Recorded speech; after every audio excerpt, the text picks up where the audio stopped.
ஆனா டிஎன்பிஎஸ்சி தமிழ்ல ஓரெழுத்து ஒரு மொழிக்கு என்னலாம்னா படிக்கிறது? ஓரெழுத்து ஒரு மொழிக்கு படிக்க வேண்டிய முக்கியமான இடங்கள் தான் நான் சொல்றேன். சொல்றதுக்கு முன்னாடி ஓரெழுத்து ஒரு மொழினா என்ன அப்படின்றத தெரிஞ்சுக்கலாம். ஒரு எழுத்து ஒரு மொழியா இருக்கு. அதாவது தமிழ்ல ஒரு எழுத்து பல பொருட்கள தரக்கூடிய வார்த்தையாவும் பார்த்தீங்கன்னா இருக்கு அப்படின்றத பார்க்கிறோம்.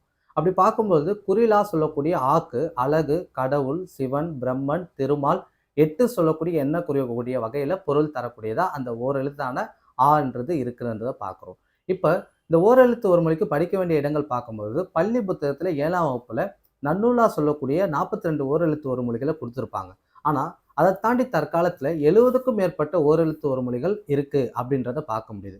இந்த ஓரெழுத்து ஒரு மொழிக்கு படிக்க வேண்டிய முக்கியமான இடம் என்ன அப்படின்னு பார்த்தீங்கன்னா, தமிழ் அகராதிகள பார்க்கலாம். ஏன்னா, தமிழ் அகராதிகள்ல ஒரு எழுத்துக்குமே பார்த்தீங்கன்னா, பொருள் குடுத்திருக்காங்க. பல பொருளாவே பார்த்தீங்கன்னா இருக்கு அப்படின்றத பார்க்க முடியுது. உலகத்தமிழ் ஆராய்ச்சி நிறுவனம் வெளியிட்ட தமிழ் அகர முதலில நீங்க எடுத்துக்கலாம். ஏன்னா, இந்த புத்தகத்துல ஓரெழுத்து ஒரு மொழிகள் நல்லாவே தொகுத்து குடுத்திருக்காங்க. சென்னை பல்கலைக்கழக பேரகராதி வெளியிட்ட பல ஓரெழுத்து ஒரு மொழிக்கான பொருள் இந்த புத்தகத்துல கவர் ஆகுது. ஸோ நீங்க முக்கியமா படிக்க வேண்டிய இடமா இந்த உலகத்தமிழ் ஆராய்ச்சி நிறுவனம் வெளியிட்ட தமிழ் அகர முதலின்றது உங்களுக்கு ஓரெழுத்து ஒரு மொழிக்கு பயன்படும். அதே நேரத்துல சில வார்த்தைகளுக்கு நீங்க கூடுதலா இன்னொரு அகராதியை பயன்படுத்துறது நல்லது.